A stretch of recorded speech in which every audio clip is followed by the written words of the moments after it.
It was interesting because at the exact same time, I was working with Simon Phillips, so I was in California.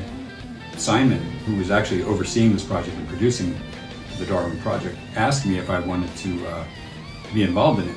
Then when he brought about the notion that it was basically a concept album, that was kind of intriguing to me because I've never really worked on one of those. I never worked on an album where, each song collectively had a sort of meaning that was bigger than, the individual tracks.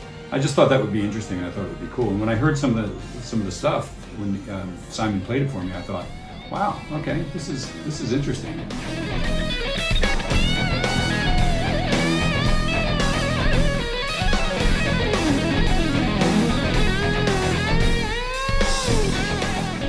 It's got some stuff that's like real heavy and dark, and then these really pretty, almost Beatle-like harmonies that happen.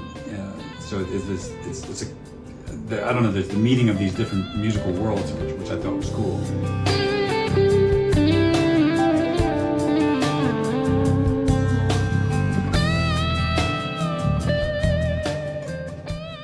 When I started tracking my solos, Darwin was on the phone sort of with us, and we'd just sort of have a brief discussion about what he was looking for and what the approach is and what the meaning of the song was, and just get me in the flow of it.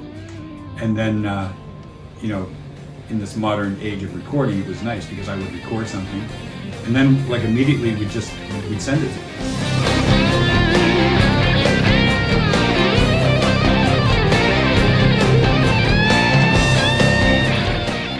He would say either yay or nay, or that's close, or can we change this part, or can we modify this a little bit, or can you do the same type of thing but maybe a slightly different version of that. He has a very specific vision, and he would describe the mood that he's looking for. He would describe the vibe that he was intending, and I would try to get as close to that as I could. He's the guitar player on the project, the main guy. He's the songwriter and composer, and he had all the rhythms and all the sort of meat and potatoes parts of the songs for guitar was already done. So my only participation really was in the form of solos.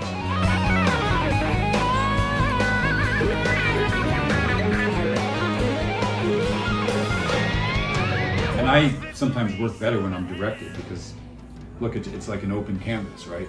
I can hear a solo section on a song and think about, and play something on it one day, and then the very next day have a completely different approach, where it's a completely different mood, a different thing entirely. So left to my own devices, I can sometimes spend hours being in this state of indecision.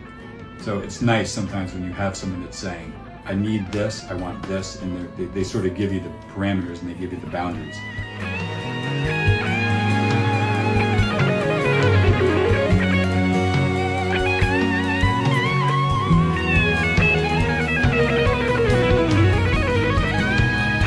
As far as gear,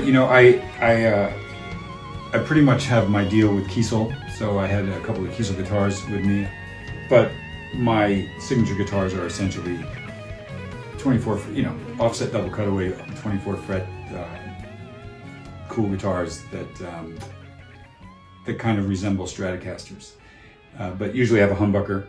So that was my main guitar, whichever, I don't remember which one it was at the time, but they're all pretty much that. And then of course, I went back and forth between my GH Little 250, which is a great, believe it or not, solid state amp that was developed with D.D. Mark. I helped develop it with D.D. Mark. And it's, you would not think for a second that this is a solid state amp because it doesn't act, it doesn't behave or sound anything like solid state. I've played solid state amps where they sound good. They sound like, like amp modeling, where it's like, okay, that sounds a lot like that Fender or that Marshall, but it doesn't feel like that when your fingers are, mixing in with, when you're actually playing the amp, you can tell like this is not a tube amp. One of the amps I do like to record with a lot is my Cornford MK50 because it has a particular type of noise that it makes all the time. It's an unpleasant noise, but it's worth it because it does get some nice tones. And then of course I had my big pedal board. I don't think I had it at that time. So the two amps that I mentioned, the main amps that I used, which was the GH Little 250 and Cornford MK50, either of them require any kind of overdrive pedal or any overdrive, in front of the amps. So I prefer that. I like that when I don't have to do that. I like feeling the output stage of an amplifier.